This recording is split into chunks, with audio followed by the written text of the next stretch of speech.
My daughter sent me a voice message. You are not coming with us to New York. My husband doesn't want to see you. After I had paid for the vacation, I quietly canceled all the reservations. The family's expectations were against my sense of justice. When they arrived at the hotel, it began. 69 missed calls, and that was only the first consequence. Before we continue, please subscribe to the channel and write in the comments what time it is where you are now. The morning light filtered through my kitchen window, catching the steam rising from my coffee mug. January 15th. Cold outside, colder inside my chest than I cared to admit.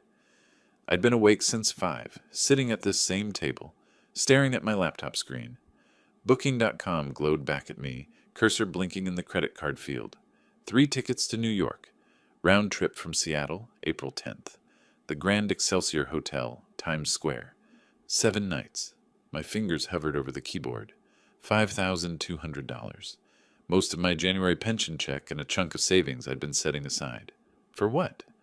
I'd asked myself that question before. For moments like last Christmas, maybe, when Michael barely looked at me across the dinner table. For Emily's tight smile when I arrived, the one that said she wished I'd brought a bigger check instead of showing up at all.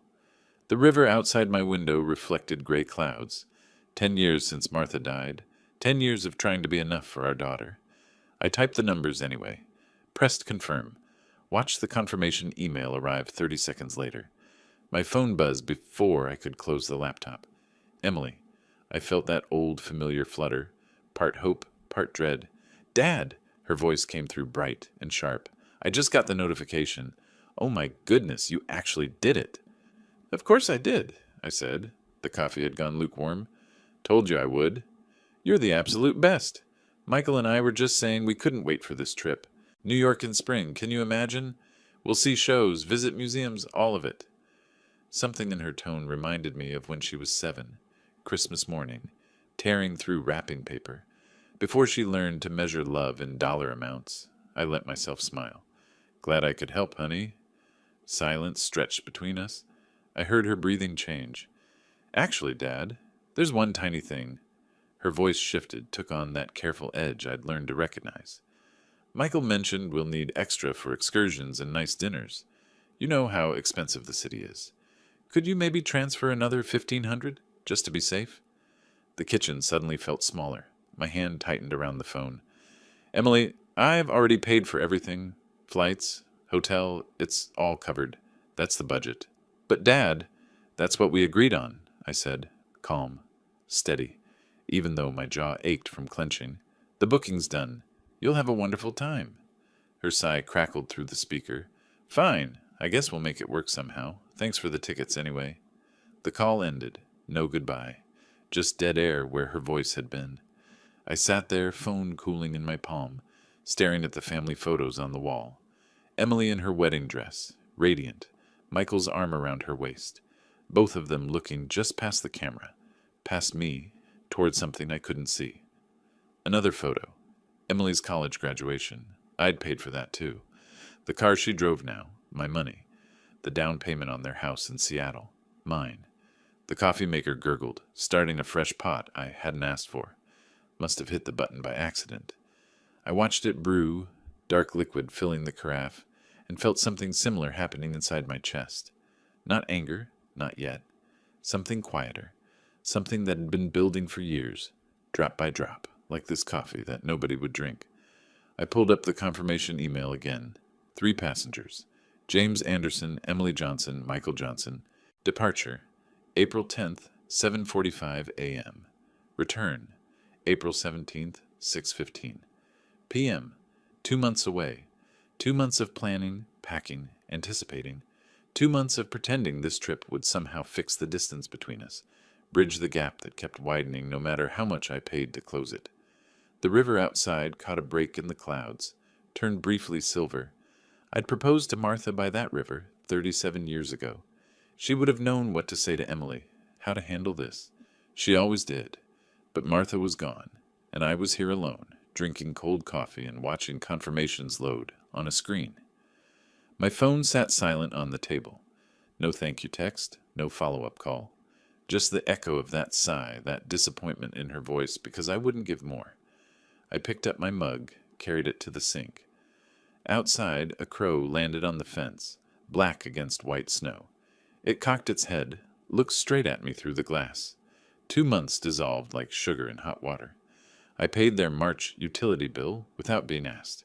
Transferred money for Emily's car insurance when she texted a single sentence. Due date coming up. No please, no thank you afterward. Just read receipts and silence. March 20th arrived wrapped in evening cold. I'd spent the day organizing my suitcase, folding shirts with military precision, the way Martha used to tease me about. 3 weeks until departure.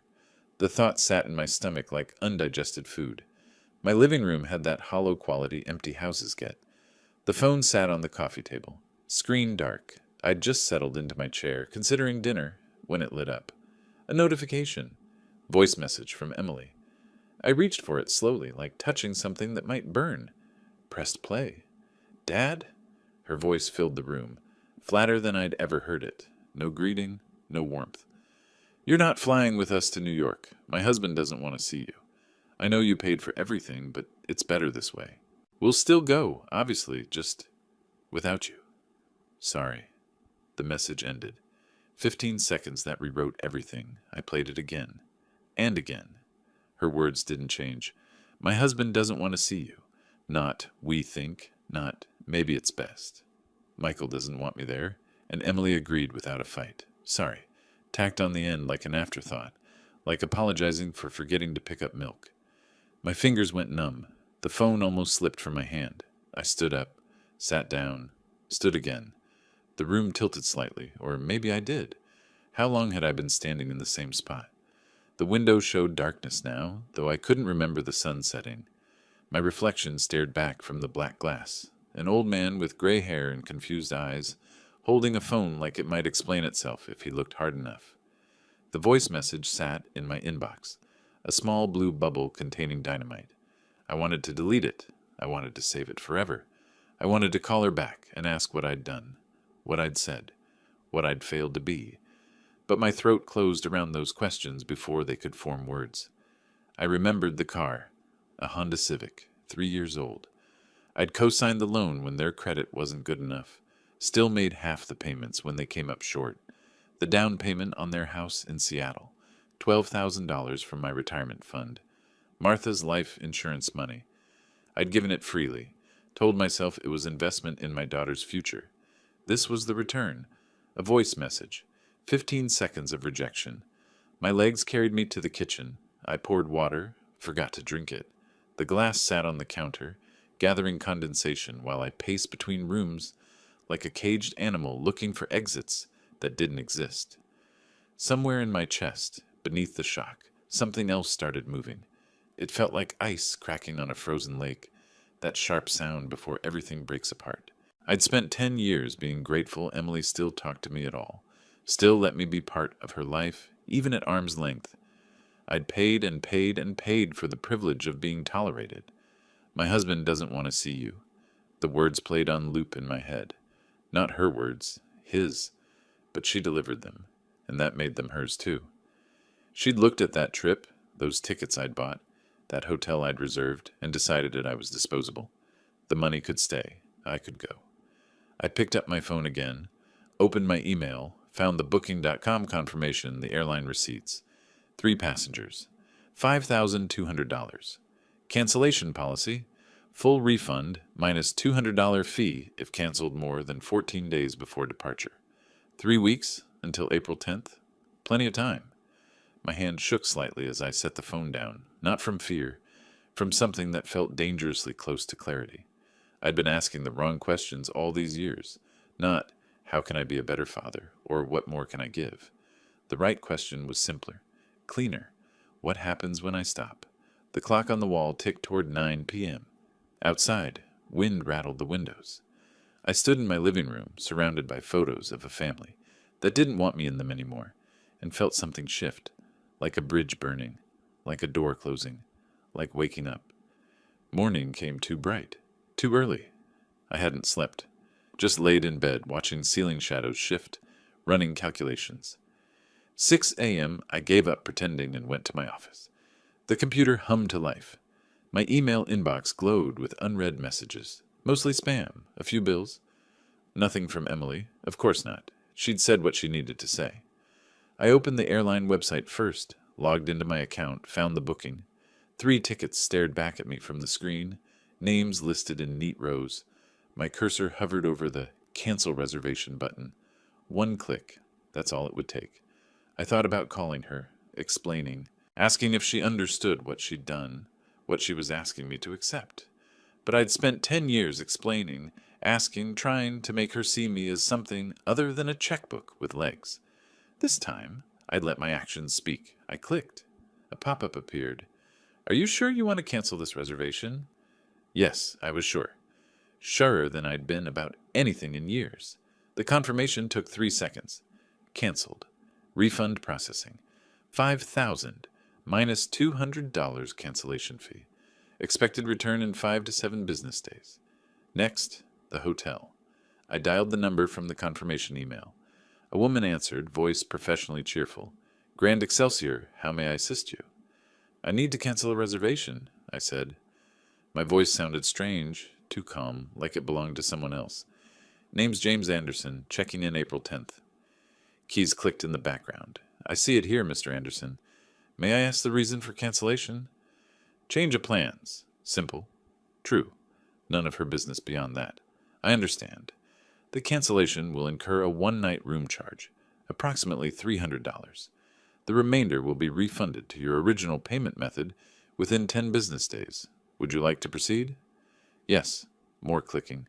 "All set, Mr. Anderson. You'll receive a confirmation email shortly. Is there anything else I can help you with today?" "No. Thank you." I hung up, sat back in my chair. The office felt larger somehow, like walls had moved outward while I wasn't looking. Sunlight streamed through the window, caught dust motes floating lazy patterns in the air. My phone sat silent on the desk. No calls, no messages. Emily didn't know yet. Wouldn't know until they tried to check in. Showed up at the airport with luggage and expectations, and my credit card authorization that no longer existed. April 10th was 3 weeks away. 21 days for them to make plans, pack bags, arrange time off work. 21 days of anticipation that would end at a ticket counter, a confused agent saying there's no reservation under that name. Sorry, there must be some mistake. Except it wouldn't be a mistake. It would be a choice. Mine, for once. Not made out of anger or revenge, just simple logic. They didn't want me on the trip. Fine. They could take the trip without my money, too. Fair was fair. I pulled up my bank account. The refunds wouldn't process for days, but I could see the pending transactions. $5,000 minus fees coming back. Money that wouldn't go to ungrateful children who saw me as an obligation. Money I could spend on myself, or save, or burn in the fireplace for all it mattered. It was mine again. The email confirmation arrived. "Your reservation has been canceled." I saved it to a folder.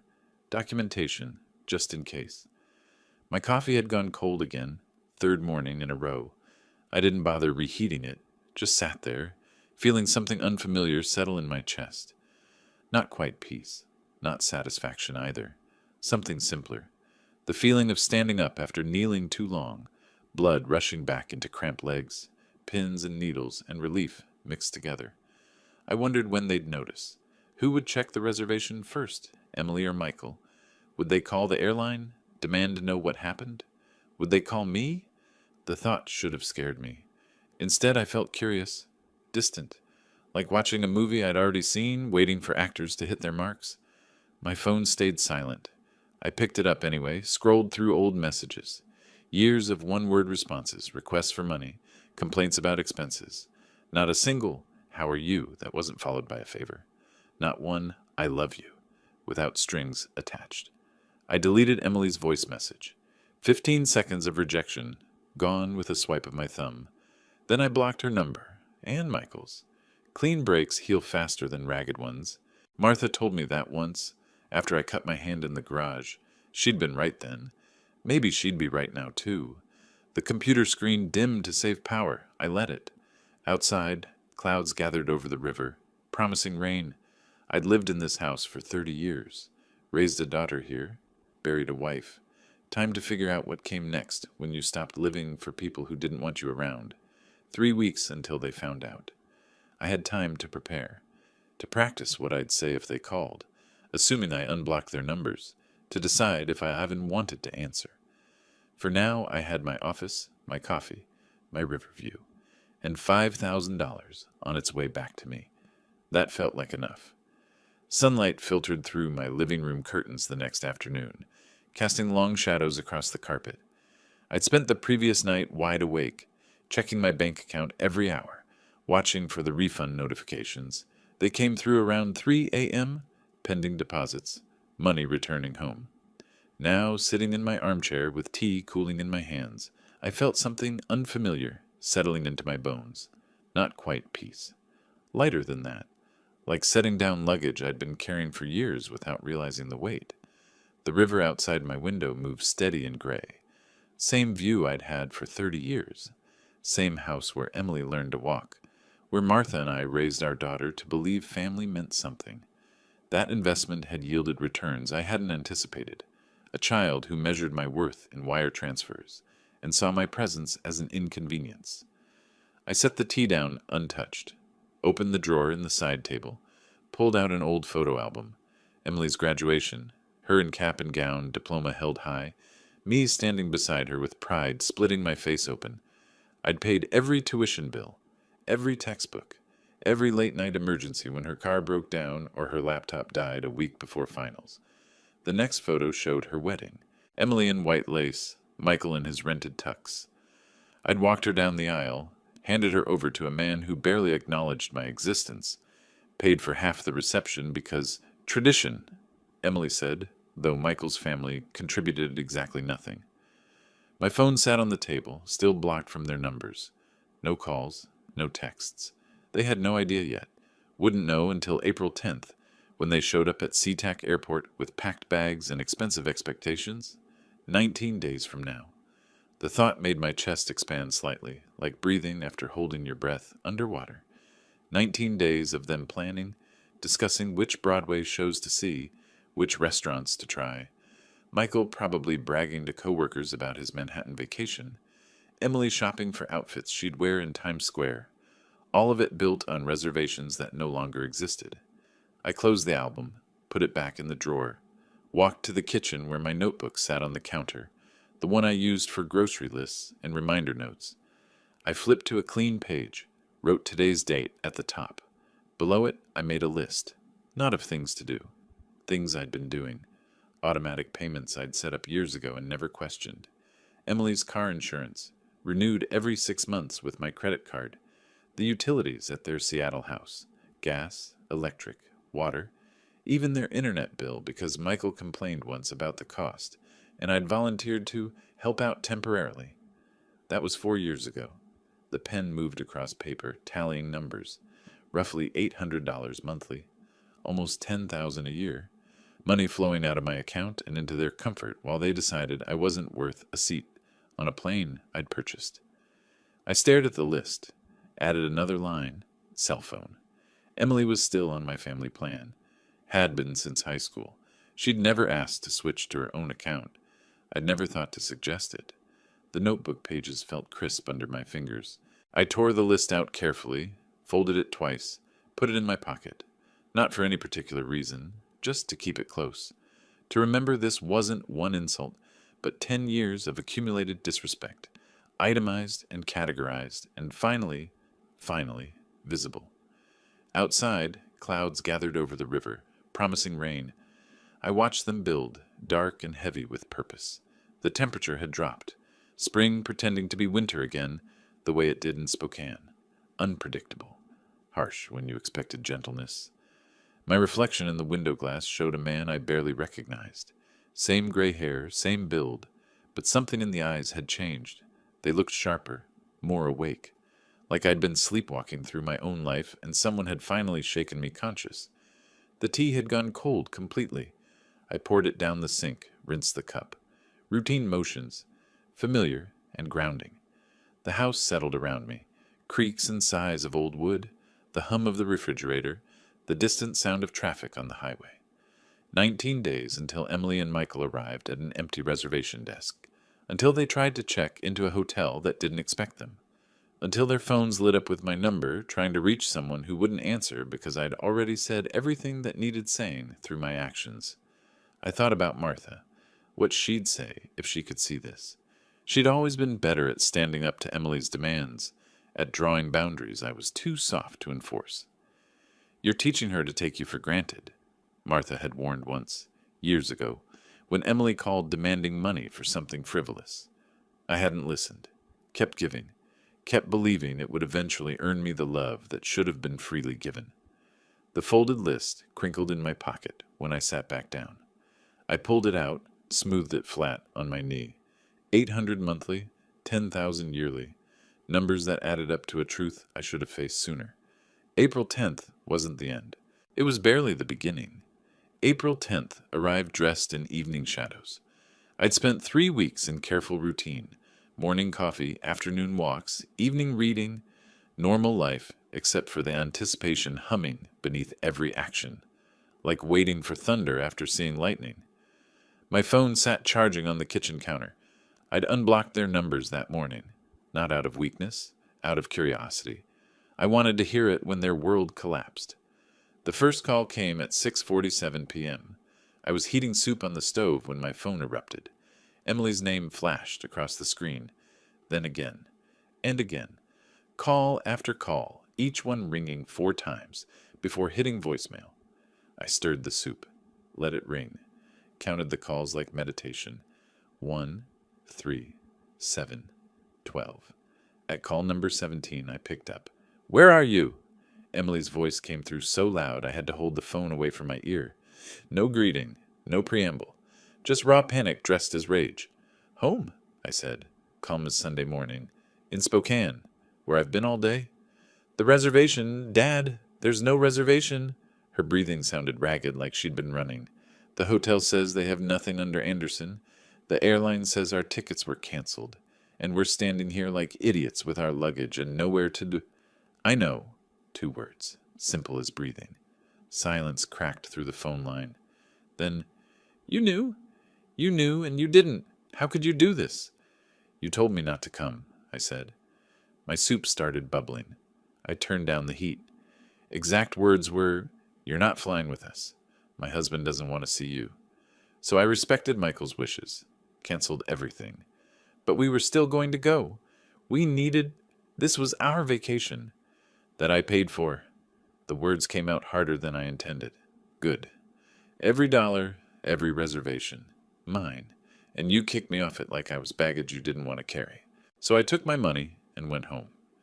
Michael's voice came through the background, muffled but audible. "Let me talk to him." I heard the phone change hands. Then Michael, loud and aggressive. "Listen, old man, I don't know what game you're playing, but you're going to fix this right now. Transfer us money for a hotel. We'll figure out flights home tomorrow, but we need—" "No." "What did you just—" "No," I repeated. Let the words sit there, simple and final.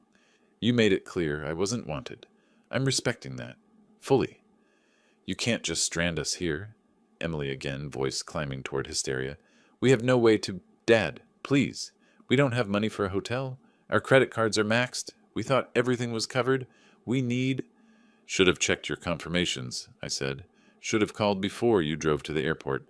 Should have treated me with basic respect instead of like an ATM with an inconvenient personality attached."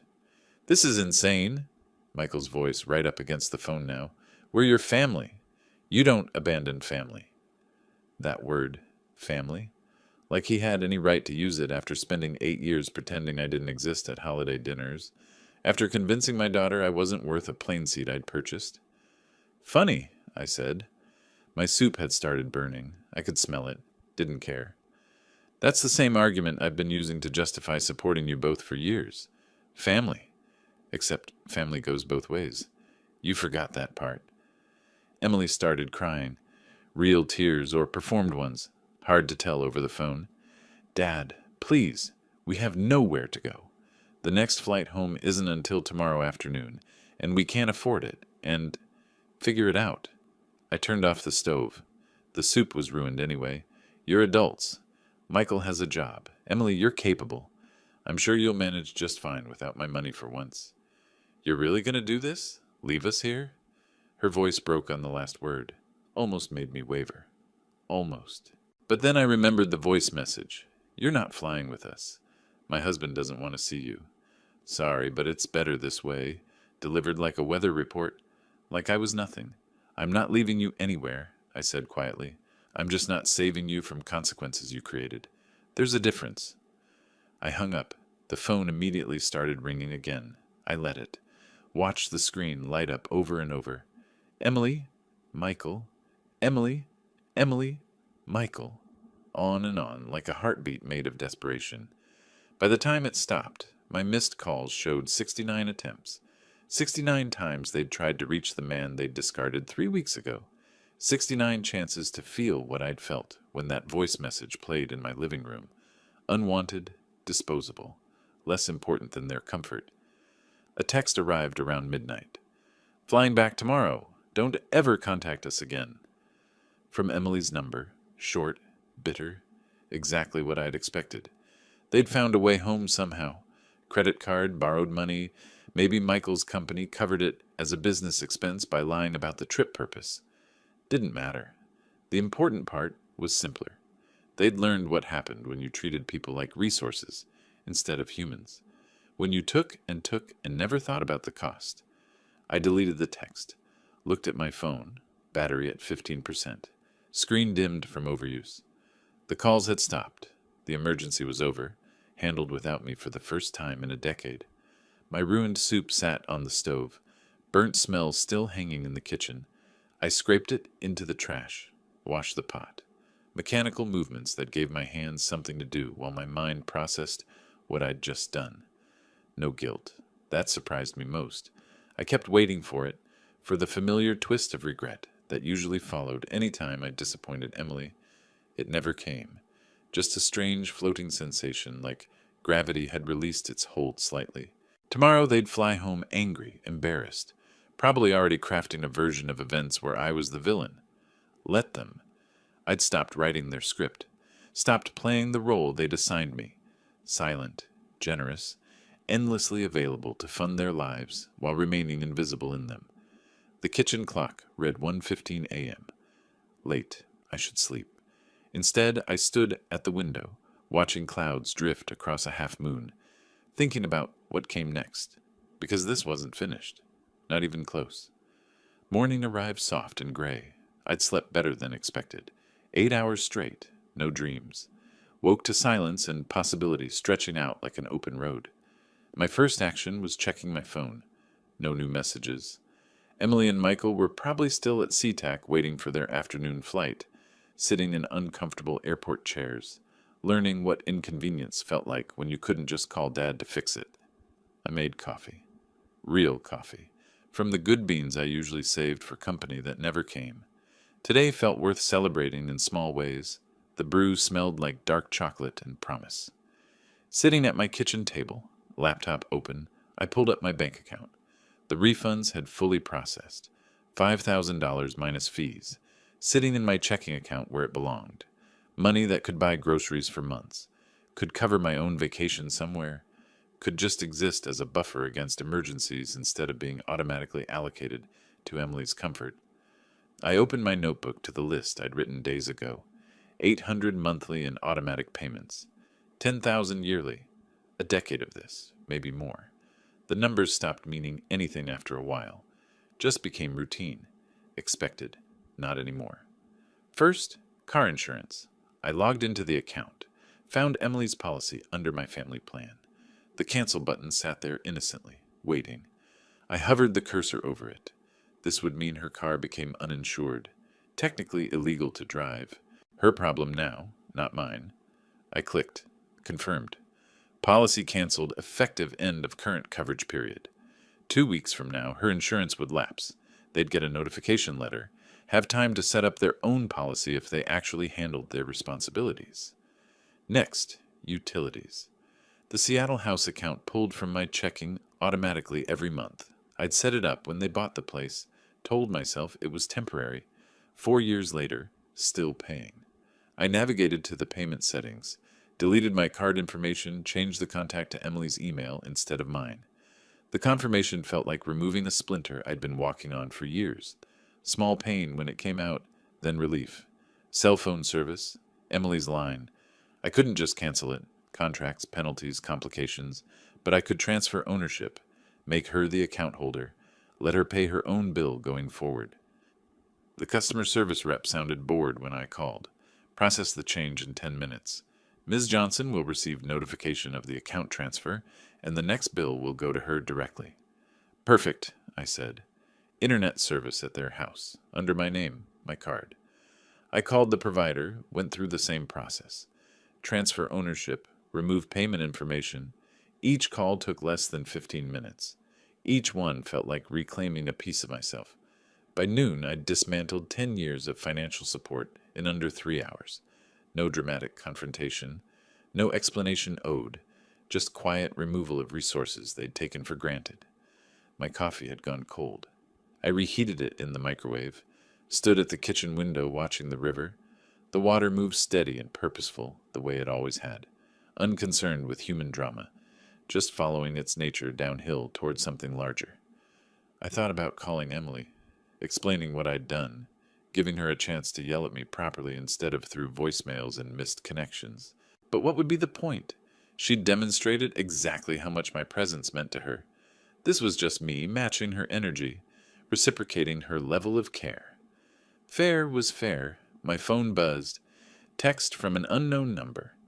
This is Emily on Michael's phone. Mine died. We're boarding now. You've destroyed our family over nothing. Hope you're satisfied living alone with your selfishness. I read it twice, looked for anything resembling self-awareness. Found none. Just accusation. Just victim performance. No acknowledgement that she'd sent the voice message that started this. That she'd kicked me off a vacation I'd purchased. That she'd spent a decade treating me like a wallet with legs. I didn't respond. Let her have the last word if it made her feel better. Words were cheap. Actions told the truth. Instead, I opened my banking app again. Calculated what I'd been spending monthly on their lives. $800 to them. Then my own bills. Mortgage paid off years ago, utilities, food, gas, maybe $1,200 total. My pension covered $3,000 monthly with room to spare. For years, most of my excess income had flowed directly to Emily. I'd lived small and careful, told myself I was being generous. Never questioned whether generosity without appreciation was just enabling. Now, looking at my budget with their expenses removed, I saw possibilities. Small trips I could take. Hobbies I'd abandoned because Emily needs. Books I could buy without guilt. Restaurants I could try without calculating whether I could afford it, after making sure they were covered. Freedom tasted like reheated coffee and quiet mornings, like canceled policies and transferred accounts, like finally putting myself on the list of people I supported. The river outside kept moving. I watched it and felt myself moving too, away from the man who'd believed love meant endless giving, towards someone who understood that respect had to flow both ways or not at all. This was just the beginning, I'd realized yesterday. Today confirmed it. The foundation was set. Everything I'd automatically provided, now removed. Everything they'd assumed would always be there, suddenly absent. Let them rebuild without me. Let them figure out insurance and bills and how to fund their lives with their own resources. I'd given them years of practice at taking, time to see if they'd learned anything about earning. My phone stayed quiet. They were on the plane now, probably sitting in middle seats, uncomfortable and angry, planning what they'd say to friends and family about their terrible father who'd abandoned them. Let them. People who actually knew me would see through it. People who didn't weren't worth explaining to. I finished my coffee, rinsed the mug, looked around my kitchen, same counters, same stove, same view. Everything familiar, but I stood in it differently now, straighter, lighter, like I'd been carrying their weight so long I'd forgotten what my own shoulders felt like. The notebook sat open on the table. I picked up my pen, turned to a fresh page, wrote at the top, things I want to do. Then I started listing. Small things, mostly. Visit the coast, join the community center, take that woodworking class I'd seen advertised, call old friends I'd lost touch with because Emily always needed something, Build a life that was mine, just mine. No one else's to commandeer or dismiss or take for granted. The pen moved across paper. Each item felt like reclaiming territory I'd surrendered without realizing I'd lost it. Each word a small declaration, I matter too. Outside, the river kept flowing. Inside, for the first time in 10 years, I felt like I was moving with it, instead of standing still while it rushed past. The day after felt lighter somehow, practical. I woke with purpose instead of dread, made breakfast without the background hum of obligation.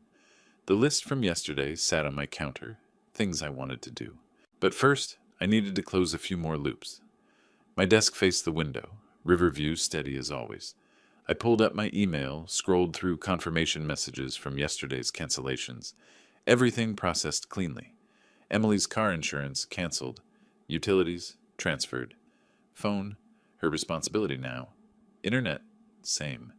But I'd missed something. The gym membership I'd added her to years ago, back when she claimed she needed it for her health. $29 monthly, automatically charged. Small enough to forget. Significant enough to matter. I called the fitness center, waded through hold music, something instrumental and forgettable. Thank you for calling Peak Performance. This is Jordan speaking. Hi, I need to remove someone from my family membership. My voice steady, businesslike. Emily Johnson. She's been on my account for about 6 years. Keys clicking. I see her here. May I ask why you're removing her? She's transitioning to her own account. Not a lie. Just letting them imagine a version where Emily had plans and agency instead of entitlement and shock coming her way. Understood. Effective immediately or end of billing cycle? Immediately. More clicking. Done. She'll receive notification within 24 hours. Anything else I can help with today? That's all? Thank you. One more thread cut. I made a note in my tracking spreadsheet. Yes, I'd started a spreadsheet yesterday. Columns for service, cancellation date, confirmation number. Martha would have laughed, called me obsessive. She'd also be proud of the thoroughness. Next item, the Amazon Prime account. Emily used it constantly, packages arriving at her Seattle address weekly. I'd added her as a household member years ago, never questioned the shared access, until now. The website made it easy. 3 clicks, confirmation checkbox done. Emily Johnson has been removed from your Amazon household.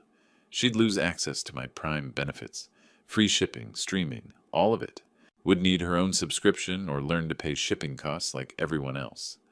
My coffee cooled while I worked, checking accounts, subscriptions, anywhere my card information connected to their convenience.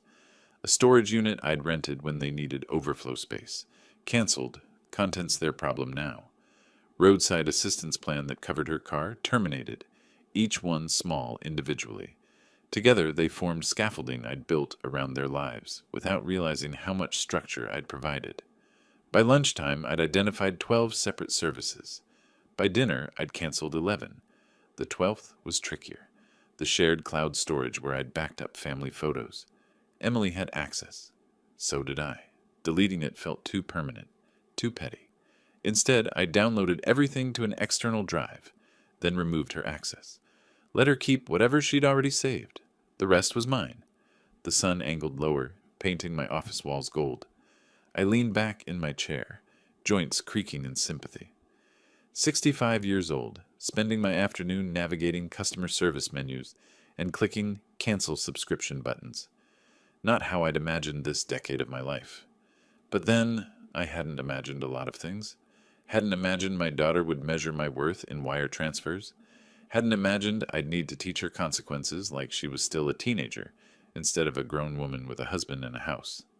My phone sat silent on the desk. They didn't know yet. Wouldn't know until bills started arriving in their name. Cancellation notices piling up like evidence of my absence. 4 days, maybe 5, before the first wave hit.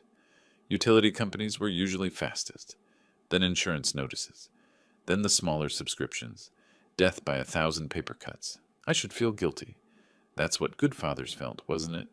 Remorse over hard lessons, worry about their children's struggles. I waited for those emotions, checked my chest for their familiar weight. Nothing. Just a quiet satisfaction, like finishing a project I'd procrastinated on too long. Completing tasks that needed doing, even if they weren't pleasant. Outside, the river caught sunset colors, orange and pink reflected on gray water. I'd lived by this river my entire adult life, watched it flood and freeze and thaw and flow. It never stopped moving, never questioned its direction, just followed the path gravity provided, wearing down obstacles through patient persistence. Maybe that's what this was. Not revenge, not cruelty, just gravity. Natural consequences flowing downhill toward people who'd convinced themselves they could stand above cause and effect indefinitely. My spreadsheet showed completion times: 11:47 a.m., 1:23 p.m., 3:06 p.m., 4:41 p.m. Each timestamp a moment where I chose myself over automatic generosity, where I asked, "Why am I doing this?" and found no good answer except habit. Emily would call eventually, not tomorrow, not the next day. But soon, when the disconnection notices arrived and reality started costing money she didn't have, she'd call angry, demanding explanations, acting wounded. Michael would probably get on the line too, voice tight with that particular strain of masculine aggression men use when they're scared, but can't admit it. I'd answer, "Let them yell. Explain calmly, quietly, that I was simply no longer subsidizing people who'd made clear I was unwanted. They'd call me selfish, vindictive, cruel. All the words people used when someone stopped giving them things they'd grown entitled to, and I'd accept those labels, wear them like armor. Better to be called selfish while respecting myself than generous while being treated like a disposable resource." The spreadsheet glowed on my screen. 12 rows of canceled services, 12 small acts of self-preservation. Not enough to hurt them permanently, just enough to inconvenience them thoroughly, to make visible all the invisible support I'd provided while being told I wasn't wanted on a vacation I'd purchased. Fair was fair. I saved the spreadsheet, backed it up to my new private cloud storage. Documentation. Proof, if anyone asked, that I'd actually been supporting them more than they'd realized or acknowledged. Evidence that my withdrawal wasn't random cruelty but proportional response. Tomorrow I'd go to the community center, maybe sign up for that woodworking class. Start building something new instead of maintaining something broken. But tonight I'd sit here with my river view and my completed spreadsheet and the profound relief of a burden set down. The phone stayed silent. The river kept flowing. And I felt, for the first time in 10 years, like my own person instead of someone's permanent safety net. 4 days passed in deliberate quiet. I took walks along the river, bought books I'd been meaning to read, slept better than I had in months. No calls, no texts, just the peaceful absence of other people's emergencies becoming mine. Until Tuesday evening, 6:43 p.m. My phone erupted. Emily's name lit up the screen. I let it ring twice, 3 times. Poured myself water, sat down at my kitchen table, then answered, "What have you done?" Her voice came through jagged, somewhere between rage and panic. No hello, no preamble, straight to accusation. "I assume you got some notices." I kept my tone even, conversational, like discussing weather instead of consequences. "Notices? Dad, they're threatening to shut off our power. The insurance company says my car isn't covered anymore. The internet's been disconnected. My phone bill is suddenly in my name with a balance due, and all accurate." I took a sip of water. "Let silence do some work. You can't just... This is insane. We can't afford all these bills at once, you know that. We're already struggling from the New York disaster you caused." "The New York disaster you caused," I corrected gently. "By telling me I wasn't wanted on a trip I'd paid for. I just acted accordingly." "That's not... Dad, this is cruel. You're punishing us for one mistake, for something Michael said when he was stressed about work. You're being completely..." "Michael said?" I set my water glass down carefully. "Emily, the voice message came from your phone. Your voice. Your words. Michael doesn't want to see you. Those exact words. You delivered that message. You made that choice." Breathing filled the line. Ragged. She was crying or trying not to. I waited. Martha always said I was too quick to fill silences, too eager to smooth over discomfort. Time to break that habit. It wasn't supposed to go like this. Emily's voice came out smaller. "We weren't trying to hurt you. We just thought..." The hotel had limited space, And Michael gets anxious around family, and it would be easier without me. The words landed flat. Factual. I understand. That's why I made things easier for myself, too. No more automatic payments. No more subsidizing your lives while being treated as optional. You don't understand what it's like. The panic surged back, drowning out whatever momentary vulnerability had appeared. We have a mortgage, car payments. Michael's job barely covers rent. And without your help, we can't... Can't what? Can't live the lifestyle you've grown accustomed to. My fingers traced patterns on the table. Emily, you're 35 years old. Michael is 37. You're adults with a house and careers. Or at least Michael has a career. Maybe it's time you got one too. I'm a homemaker. That is a career. And we needed your support. You knew that when you offered it, you can't just pull it away because your feelings got hurt over one trip. One trip. I repeated the word slowly. Let's talk about one trip. I paid $5,000 for tickets and hotels. You sent me a 15-second voice message saying I wasn't welcome. Then showed up at the airport expecting everything to still be there, expecting me to fund your vacation while staying home like a good little checkbook. When that didn't work, you demanded I wire you money to fix the problem you created. And now you're calling me cruel. Michael's voice came through the background, muffled but aggressive. Is that him? Let me. No, Emily sharp, then to me. Dad, please, I'm asking you, please, just... We need help. The power bill is $300. Insurance is another $250. Phone and internet together are almost $200. And that's not even counting groceries and gas. And whose fault is that? Silence. You spent 10 years taking my support for granted, I said. My voice stayed calm. That surprised me. I'd expected anger, instead found clarity. Never once asked if I could afford it. Never considered that money had to come from somewhere. Just assumed I'd keep paying indefinitely while you treated me like an inconvenience you tolerated for the benefits. That's not true. We love you. We've always... Love requires more than words, Emily. It requires respect, consideration, basic acknowledgement that I'm a person, not a resource. You failed on all counts. So that's IT? You're just done with us? Your own daughter? Tears now, audible. Real or performed, I couldn't tell anymore. Didn't care. You'd rather let us lose everything than forgive one mistake? I'm not making you lose anything, I said. I'm just not preventing you from experiencing the costs of your own decisions. There's a difference. You have two incomes, potentially. Michael's job and whatever work you choose to pursue. You have a house you can sell or refinance if needed. You have options. Just not me as an option anymore. You're a terrible father. You know that? Terrible. Her voice climbed toward hysteria. What would Mom say if she could see this? Abandoning us when we need you most? Martha's name, used as a weapon. That almost worked. Almost made me flinch. But then I remembered.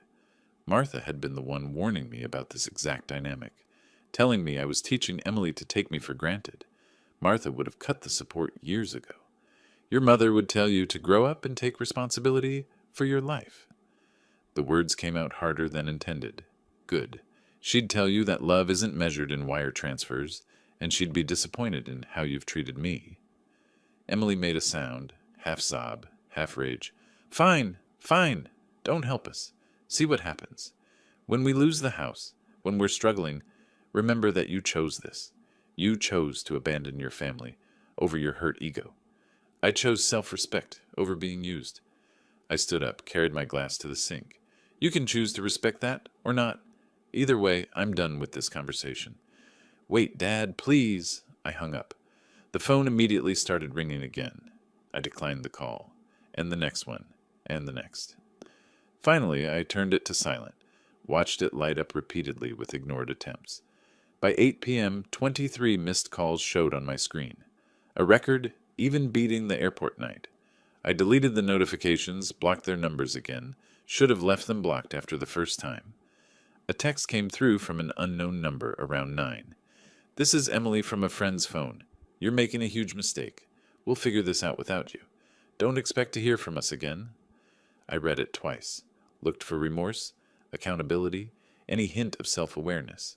Found only threats dressed as consequences. as if not hearing from them was punishment rather than relief. I didn't respond, just added the number to my block list and set my phone on the counter. Outside, darkness had settled over the river. No moon tonight, just stars reflecting on black water. Inside, I felt something settle too. Not satisfaction exactly, more like resolution. The argument I'd been avoiding for 10 years finally had. The boundaries I should have set a decade ago finally established. Late, yes, but done. Emily would tell people her version, the cruel father who abandoned his struggling daughter over nothing. Michael would corroborate, embellish, paint me as villain. Friends and distant relatives would hear a story carefully edited to erase 10 years of one-sided generosity and a voice message that started everything. Let them. Truth had a way of emerging eventually, and people who actually mattered would ask questions, see patterns, recognize imbalance. The rest didn't matter. They'd never mattered. Just voices in the background, judging situations they didn't understand. My phone glowed on the counter. Silent now. No more calls coming through. They'd said their piece, made their demands, discovered that demands without leverage were just wishes shouted into void.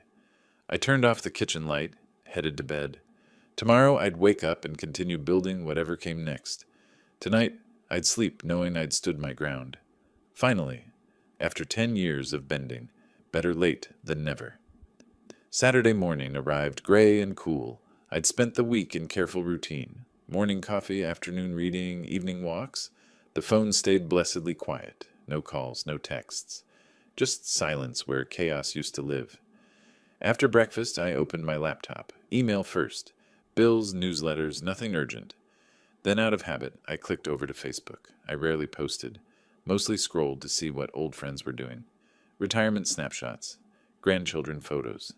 The usual pleasant superficiality of social connection. Emily's post sat at the top of my feed. Posted 2 hours ago. The preview text made my coffee turn bitter in my mouth. When your own father betrays you, it started. I clicked. Immediately wished I hadn't. The full post sprawled across my screen like an open wound. I never thought I'd have to write this, but I need to share what's happening. My father, who I've always loved and respected, has decided to completely cut us off financially, canceling our car insurance, utilities, even our phone service, all because we had to make a difficult decision about a family trip. He paid for a vacation to New York, and when my husband, who struggles with anxiety, said he needed the trip to be just us two for his mental health, my dad canceled everything and left us stranded at the airport with no way home.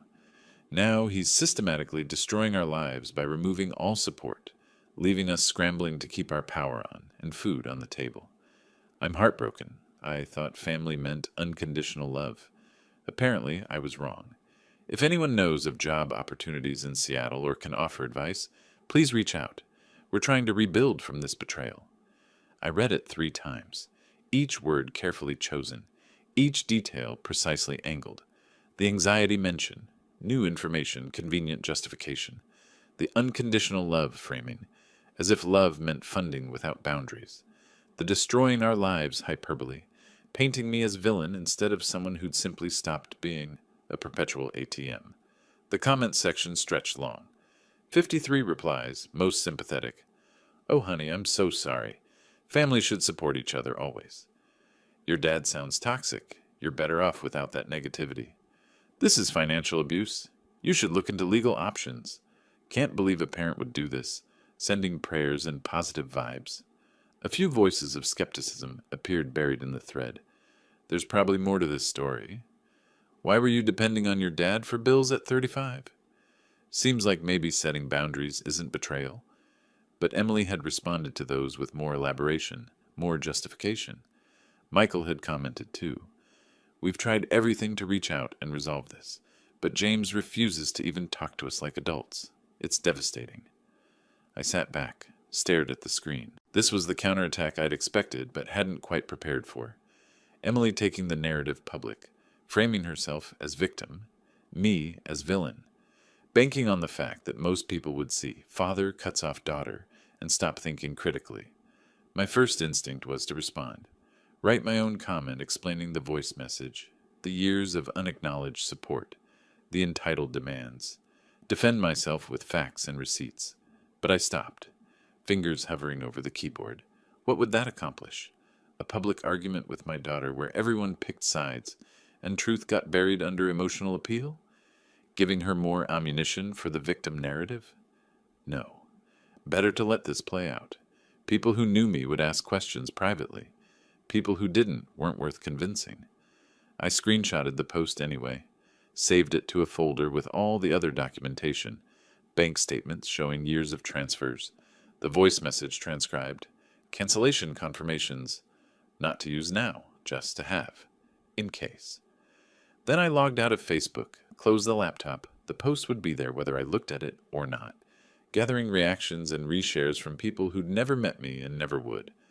My phone buzzed, a text from Paul, an old work friend. Hey Jim, saw Emily's post. You okay? Call me if you want to talk. Simple, direct, not assuming anything. That's what actual friends did. Asked instead of judged. I typed back, I'm fine. Long story, but I'm doing what's right for me. Coffee sometime? Absolutely. Thursday work? Perfect. One conversation scheduled. One person willing to hear my side without performing public sympathy. More valuable than 1,000 Facebook comments. The morning stretched ahead. I could spend it refreshing that post, watching the comment count climb, torturing myself with strangers' opinions about situations they didn't understand. Or I could go to the hardware store, price materials for the bookshelf I'd been planning, start building something tangible instead of dwelling on things I couldn't control. Hardware store 1. I grabbed my jacket, keys, wallet, checked the list I'd made earlier, oak boards, wood glue, sandpaper, stain. A project Martha and I had talked about years ago, never got around to. Time to finally do it. Outside, the sky threatened rain but hadn't committed yet. My truck started on the first try. Another thing I'd maintained myself, never needed anyone else to handle. Capable, independent. The person I'd been before 10 years of parenthood turned into permanent emergency contact. Driving toward town, I thought about Emily's post, the phrase destroying our lives, stuck in my mind like a splinter, as if removing my money destroyed them, as if they had no agency, no capability, no option except dependence on a father they'd rejected when convenient. That was the part that stung most, not the public accusation, the implied helplessness. I'd raised Emily to be stronger than this. Martha and I had taught her problem-solving, resilience, independence. Somewhere along the way, those lessons got buried under the easier path. Just ask Dad, he'll fix it. I'd enabled that, let it happen through years of automatic yes. Every time I should have said, figure it out yourself, I'd said, here's money, instead. Taught her learned helplessness while trying to show love. Fixing that now, at 35, would hurt. Was hurting based on that Facebook post. But necessary hurt. Growing pain hurt. The kind that led somewhere better if you push through instead of avoiding. The hardware store parking lot was nearly empty. Saturday morning, most people sleeping in or running other errands. I parked near the entrance, sat for a moment in my truck. Rain had started finally, light drops on the windshield blurring the world into soft shapes. Inside, I'd buy materials and build something. Outside, Emily's post would keep circulating, gathering reactions, creating a version of events that had nothing to do with reality. Both things would happen simultaneously. Only one mattered for my actual life. I got out of the truck. Rain touched my face, cold and clean. The hardware store doors slid open with a mechanical hiss. Inside smelled like sawdust and possibility. Time to build something new. That evening, after the hardware store and bookshelf materials sat stacked in my garage, I made dinner. Simple pasta, nothing fancy. Ate it at my kitchen table while my laptop glowed across from me. Facebook still open to Emily's post. The comments had multiplied. 78 now, most painting me as some kind of monster. I'd spent 10 years being careful with Emily, measuring my words, softening truths, accepting blame I didn't earn to keep peace. That version of fatherhood had gotten me a voice message saying I wasn't wanted, and a public post calling me a betrayer. Time to stop being careful. My phone sat next to my plate. I picked it up, scrolled to saved messages. The voice message from March 20th, preserved like evidence. 15 seconds that started everything. I played it once more. Emily's voice flat and final. Dad, you're not flying with us to New York. My husband doesn't want to see you. I know you paid for everything, but it's better this way. Sorry. Better for whom, I'd wondered then. Now I knew. Better for them. Always for them. The second recording was newer, the phone call from April 16th. I'd recorded it using an app I'd downloaded after the airport confrontation, some instinct telling me to document what came next. Good instinct. The file captured everything. Emily's accusations, her claims about me being cruel, the part where she said, "We needed your support, and can't you just help us this once like the past decade hadn't happened?" Both files backed up to my computer, both ready to share, both true in ways that Emily's carefully worded post wasn't. I opened Facebook, logged in properly this time, not just scrolling, created a new post, typing carefully. I've seen the post my daughter made about me. Since she chose to make this public, I'll respond publicly with facts. Below are 2 audio recordings. The first is the voice message she sent me after I paid $5,200 for a family vacation to New York. The second is our phone conversation when she discovered I'd canceled the trip after being told I wasn't wanted. Listen for yourselves, then decide who betrayed whom. I uploaded both files. The voice message took 12 seconds. The phone conversation, 3 minutes 48 seconds. Progress bars crept across my screen while I waited. The mouse cursor hovered over post. This was the line. Once crossed, no taking it back. Emily would see it. So would her friends, Michael's co-workers, distant relatives, everyone in their social circle. They'd hear her cold dismissal, her entitled demands, her complete lack of accountability. She'd hate me for this, probably forever. The relationship we had, strained and conditional as it was, would likely end here. But what relationship? One where I paid and stayed silent while she lied about me online? Where I accepted being called cruel for refusing to fund people who'd rejected me? That wasn't a relationship. That was exploitation with a family label attached. I clicked post. The screen refreshed. My response appeared at the top of my feed. Audio files embedded and playable. Posted 1 minute ago. 0 reactions yet. 0 comments. I stood up, walked to the window. The river outside had gone dark, just a black ribbon cutting through darker land. Somewhere in Seattle, Emily was probably scrolling her phone, reading supportive comments, feeling vindicated in her victim narrative. That wouldn't last long. My phone buzzed, a notification. Someone had listened to the first audio, then another notification, and another. The numbers started climbing. Reactions, shares, comments arriving faster than I could track them.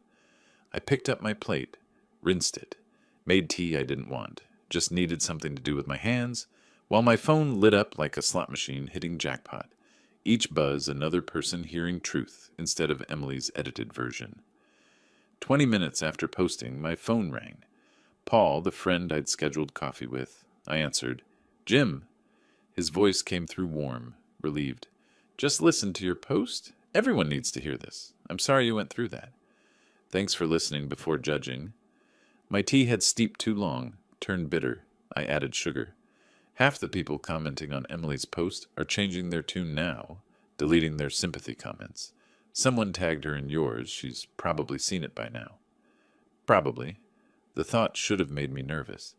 Instead, I felt calm, like setting down weight I'd been holding at arm's length for too long, tired muscles finally allowed to rest. "Let me know if you need anything," Paul said, "and I mean it about Coffee Thursday." "I'll be there."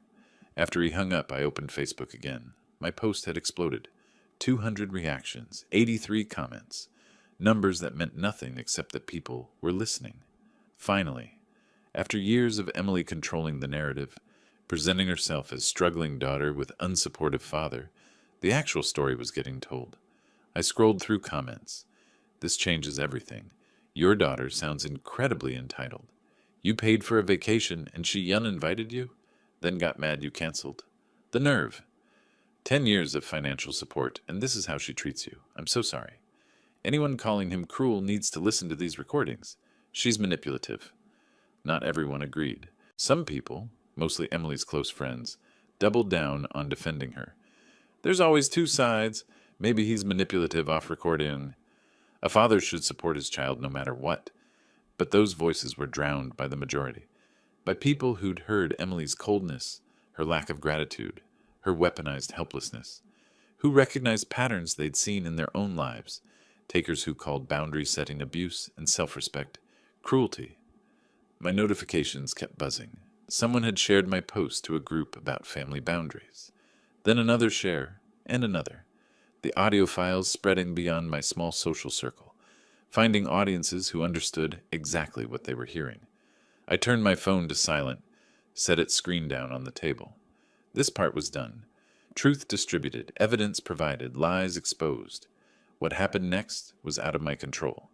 Outside, clouds had cleared. Stars appeared, scattered across black sky like someone had spilled salt. I'd spent 10 years trying to be the father Emily wanted, generous to a fault, never demanding reciprocity, accepting scraps of affection as payment for thousands of dollars. That version of me had enabled her worst qualities, while suffocating my own needs. The bookshelf materials waited in my garage. Tomorrow I'd start building. Tonight I'd sleep, knowing I'd finally stopped protecting someone who'd never protected me, stopped hiding her cruelty to preserve a relationship that only existed when she needed money. My phone glowed on the table despite being face down, still buzzing periodically with notifications I wasn't reading. Somewhere in that digital noise, Emily was probably panicking, realizing her carefully constructed victim story had been demolished by her own recorded words, facing consequences for the first time in years. I felt no satisfaction in that, no joy, just a quiet sense of completion, like finishing a difficult project or closing a book you'd been reading too long. Relief that it was done, hope that what came next would be better. The tea had gone cold again. I poured it out, turned off lights, headed upstairs. Behind me, my phone kept lighting up the dark kitchen, notifications piling up like evidence that truth, when finally told, had power. Emily's lies never would.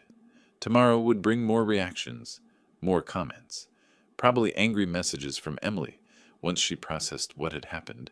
But tonight belonged to sleep and the strange peace that came from finally defending myself. The river kept flowing, the stars stayed scattered, and I felt lighter than I had in a decade. 4 days disappeared into quiet routine. I built the bookshelf, sanding, staining, fitting pieces together with the patience retirement had taught me. Went to coffee with Paul, who told me about the online buzz my post had created. "You're practically famous in the parenting boundaries community," he'd said, grinning. I hadn't known such a community existed. Thursday morning, I allowed myself to check social media again. My post sat there with numbers that looked made up. 847 reactions, 312 comments, 156 shares. The audio files had been downloaded hundreds of times, spreading across platforms I didn't even use. I scrolled through the comment section, new voices every few hours. Played this for my husband, who keeps giving money to his entitled sister. Eye-opening. My daughter pulled the same thing, uninvited me to an event I'd funded. Thank you for speaking up. Everyone needs to hear this. Financial abuse goes both ways. The entitlement in her voice when she says, "We needed your support." Unbelievable. Buried in the flood of support, I found Emily's response. Posted 2 days ago, easy to miss, among hundreds of other comments. "I can't believe you'd humiliate me like this publicly. You've taken a private family matter and turned it into entertainment. This is exactly why we needed space from you. You don't respect boundaries. I'm deleting my original post because clearly you've poisoned everyone against me. Congratulations on your vindication. Hope it keeps you warm at night." No apology. No acknowledgement of what she'd said in those recordings. Just more accusations dressed as injury. More victim performance designed to guilt me back into silence. But her comment had 9 reactions compared to hundreds on others. Nobody was buying it anymore. The responses to her told that story. You made it public first. He just provided context. Respect boundaries. You uninvited him from a trip he paid for. Maybe listen to how you sound in those recordings and reflect. I kept scrolling, found a comment from someone claiming to be Emily's friend. I've known Emily for years. Always wondered about her relationship with her dad. She'd complain he was unsupportive, but show up with new expensive things he'd bought. The cognitive dissonance was wild. These recordings explain everything. Another from someone who'd been at their wedding. I remember James at the reception. Paid for half of it. Spent the whole night alone at his table while Emily and Michael ignored him. Felt awful watching that. Makes sense now. Strangers filling in pieces of a story I'd been too close to see clearly. A pattern of taking while complaining. Of accepting generosity while showing contempt. Of treating family like an ATM that occasionally had feelings you needed to manage. My phone rang. Unknown number. I almost didn't answer. Then curiosity won. Hello? Mr. Anderson. Female voice. Professional. This is Sarah Chen from the Spokane Chronicle. I'm a reporter covering family dynamics and financial boundaries. Your story has gone somewhat viral in certain online communities. Would you be willing to speak with me for an article? A reporter. My story. Newsworthy. The thought made me tired. I don't think so. I just wanted people to hear the truth. Not looking for publicity. I understand. But your situation resonates with thousands of people dealing with similar dynamics. Adult children expecting indefinite parental support while offering minimal relationship. It's become a cultural issue, especially among boomers transitioning to retirement. Your voice could help others. They can listen to the recordings. That says everything. Fair enough, but if you change your mind, here's my number. She recited digits I didn't write down. And Mr. Anderson, for what it's worth, my mother went through something similar with my brother. Your post helped her finally set boundaries. So thank you. She hung up. I sat there holding my phone, thinking about thousands of people I'd never meet, all listening to my daughter dismiss me in 15 seconds, all recognizing something familiar, all maybe learning that saying no didn't make them cruel. A text arrived. From Emily's number, still not blocked somehow. I'd forgotten to block it again after the Facebook posts. You've made your point. Everyone thinks I'm a terrible person now. Are you happy? Is this what you wanted?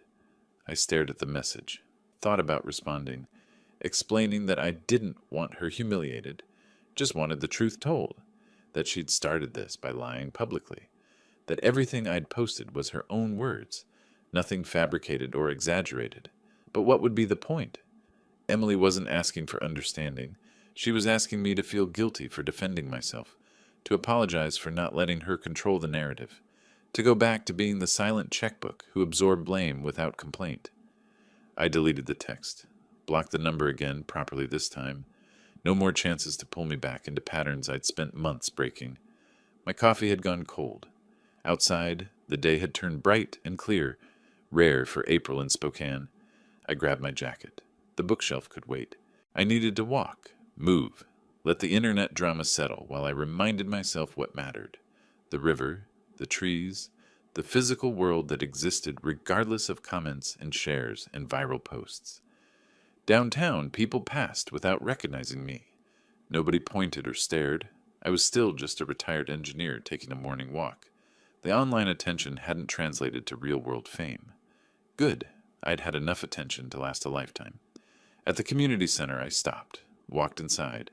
The woodworking class I'd been considering met on Saturday mornings. I signed up, paid the fee with my own money for my own interest. Not as a favor, not as a gift, just as something I wanted to do. You'll need supplies, the coordinator said, handing me a list. But we have tools here. Looking forward to seeing you Saturday. Walking back home, I felt something settle. The Facebook post would keep circulating. Comments would keep arriving. But that wasn't my life. That was just noise around it. My actual life was this. Morning walks, coffee meetings, woodworking classes, small choices adding up to days I controlled. My phone stayed quiet in my pocket. No more texts from Emily. No more unknown numbers.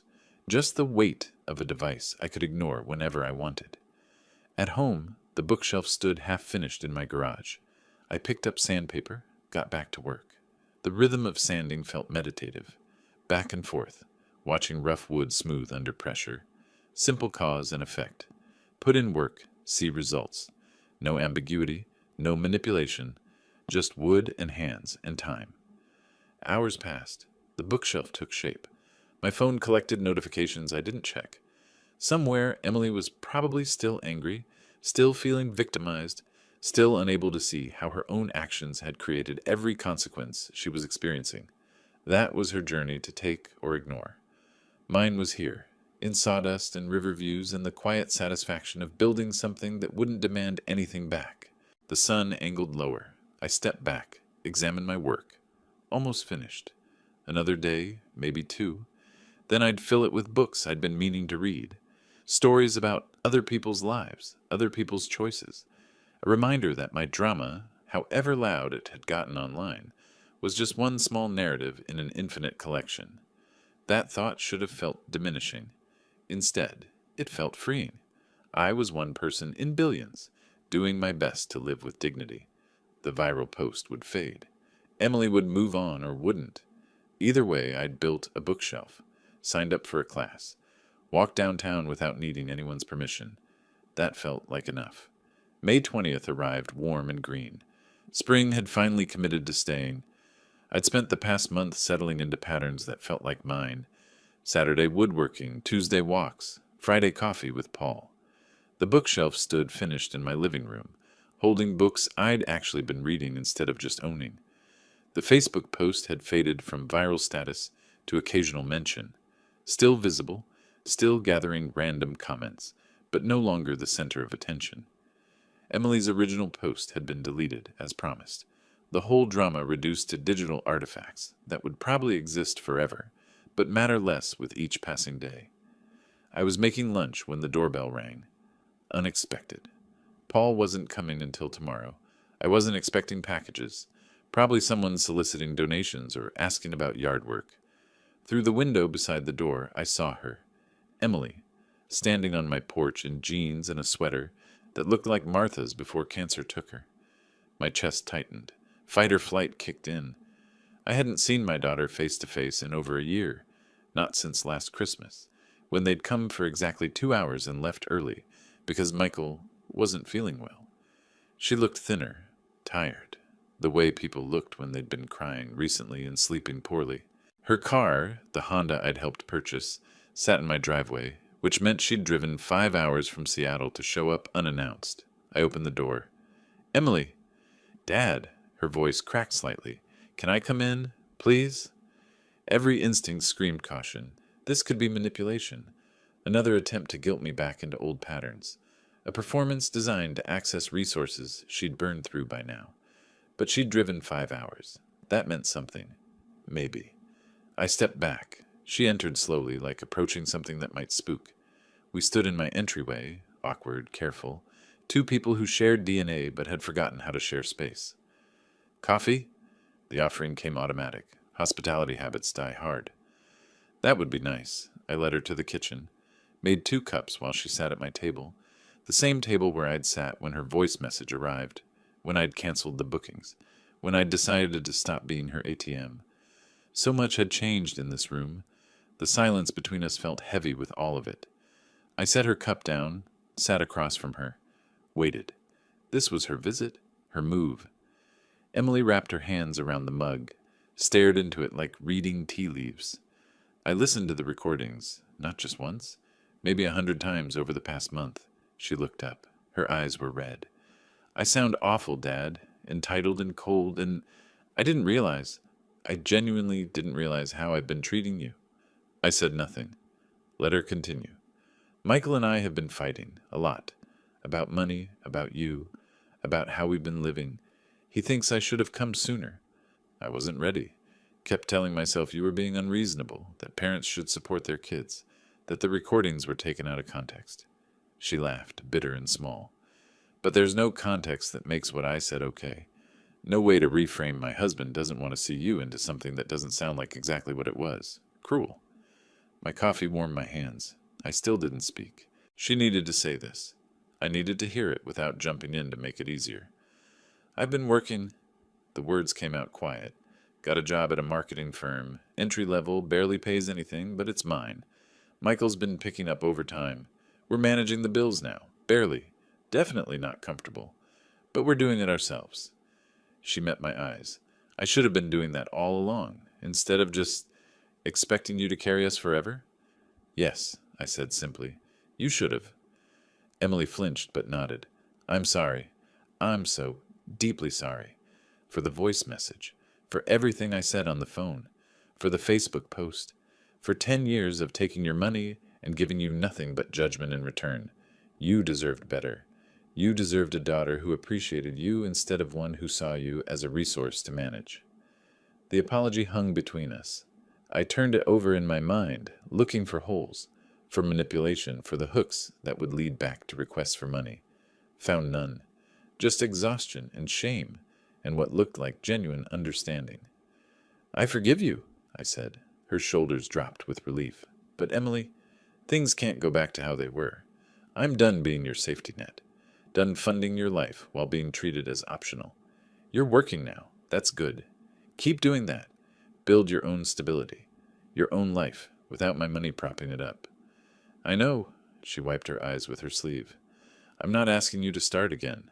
I'm not asking for anything except, maybe, can we have a relationship? Just as father and daughter. No money involved. Just, I miss you. I missed you before everything happened. I just didn't realize because I was so focused on what you could provide instead of who you were. I thought about that. Miss implied she'd once had me in a way that mattered, but maybe she had before Martha died, before grief and obligation transformed our relationship into transaction. Maybe there was something worth rebuilding. We can try, I said carefully, but slowly, and with boundaries. I need to trust that you want me, not what I can give you. That'll take time. I understand, she smiled slightly. Your woodworking stuff, that's new? Started taking classes. I gestured toward the living room. Built a bookshelf. Can I see it? We walked together. I showed her the bookshelf, explained the joints, the staining process. She listened like she actually cared, asked questions that suggested genuine interest. And for the first time in years, we had a conversation that wasn't about money or complaints or requests. Masked as small talk, we talked for an hour. She told me about the marketing job, how much she didn't know, how humbling entry-level work felt at 35. I told her about Paul, about the community center classes, about my plans to maybe travel somewhere small, Oregon coast maybe, just me. That sounds nice, she said. You should definitely do it. At the door we hugged, careful at first, then tighter. She felt smaller than I remembered, more human, less like the entitled villain I'd been carrying in my head. Thank you for forgiving me, she whispered. I'll do better. I promise. I believe you. Surprising myself, I meant it. She drove away. I stood on my porch watching her car disappear toward the highway that would take her back to Seattle, back to the life she was finally building with her own hands. Inside, my house felt different, lighter somehow. The air moved easier. I made a sandwich, ate it by the river window, thought about forgiveness versus reconciliation, about how you could offer the first without requiring the second, about how peace didn't mean erasing the past, just refusing to let it poison the future. My phone sat silent on the counter. No calls, no texts, just a device that connected me to people when I wanted, stayed quiet when I didn't. The Facebook post was still there, archived proof of what had happened, but it felt distant now, evidence of a battle I'd won not through cruelty, but through truth. The bookshelf stood in my living room, solid and useful in mine. The woodworking class met tomorrow. Paul wanted to grab dinner Sunday. Small things, but they added up to a life I recognized. A life where I mattered not because of what I provided, but because of who I was. Emily would figure out her path, or she wouldn't. Either way, I'd be here, building things, reading books, taking walks, living for myself after years of living for someone who'd forgotten to value what that meant. The river outside kept flowing. The afternoon sun turned everything gold, and I felt, finally, like I'd come home to myself. Whatever came next would meet me here, standing in my own house, in my own life, with boundaries as solid as the bookshelf I'd built with my own hands. That felt like enough. More than enough. Exactly right. If you liked this story, please like this video, subscribe to the channel, and share your impressions of this story in the comments. To listen to the next story, click on the box on the left. Thank you for watching.